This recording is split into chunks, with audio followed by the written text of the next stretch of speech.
తెలంగాణలో రాజకీయ పరిస్థితులన్నీ కూడా వేగవంతంగా ప్రయాణం చేస్తున్నాయి. ముఖ్యంగా తెలంగాణ కాంగ్రెస్‌లో ఇప్పటికే అనేకమైనటువంటి గ్రూపులు, తగాదాలు బయటికి అవపడినప్పటికి కూడా లోపాయికారికంగా కుట్రలు, కుతంత్రాలు జరుగుతున్నట్టు అధిష్టానానికి ఫిర్యాదులు అందుతుండడంతో అధిష్టానం ఇప్పుడు తెలంగాణ పార్టీ పరిస్థితులపై ఫోకస్ పెట్టింది. ఇందుకు సంబంధించినటువంటి సమగ్ర నివేదికను తయారు చేయాల్సిందిగా తెలంగాణ వ్యవహారాల ఇన్ఛార్జు దీపదాస్ మున్షి కూడా కాంగ్రెస్ పెద్దలు ఆదేశించినట్టు సమాచారం. తాజాగా ముఖ్యమంత్రి రేవంత్ రెడ్డి స్వయంగా మహబూబ్నగర్ జిల్లాకు సంబంధించినటువంటి ఒక సమావేశానికి వెళ్ళి అక్కడనే తనపై కుట్రలు జరుగుతున్నాయని ఆరోపణలు చేయడం చూసాం. ఇప్పుడు అది తాజాగా రేవంత్ చేసిన ఆరోపణలు హాట్ టాపిక్గా మారింది. రాజకీయాల్లో కూడా కలకరం రేపుతుంది. ముఖ్యంగా ఈ సమాచారం అంతా కూడా ఢిల్లీకి చేరడంతో ఇప్పుడు అధిష్టాన పెద్దలు రంగంలోకి దిగిన పరిస్థితి ఉంది.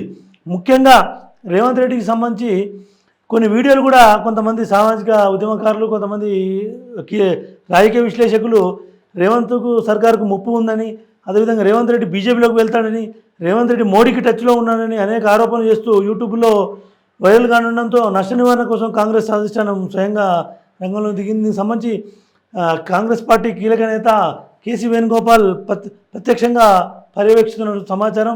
సమగ్ర నివేదిక అందినాక తర్వాత పరిస్థితులపై కాంగ్రెస్ అధిష్టానం నిర్ణయం తీసుకునే అవకాశం ఉంది. ముఖ్యంగా ఇప్పటికైతే కాంగ్రెస్ అధిష్టానానికి రేవంత్ రెడ్డికి మధ్య సత్సంబంధాలే ఉన్నాయి. ఎలాంటి భిన్నాభిప్రాయాలు అంటూ లేవు. కానీ కొంతమంది కావాలనే కాంగ్రెస్ అధిష్టానానికి రేవంత్ రెడ్డి మధ్య కొంత తగాదా పెట్టే వాతావరణాన్ని క్రియేట్ చేస్తున్నారని చెప్పి ఇదంతా కూడా రేవంత్ రెడ్డి నిశ్చితంగా గమనిస్తున్నారని చెప్పి త్వరలోనే అన్నిటికీ ఫుల్ స్టాప్ చెప్తూ కొంత రేవంత్ రెడ్డి క్లారిటీ ఇచ్చే అవకాశాలు కూడా లేకపోలేదు.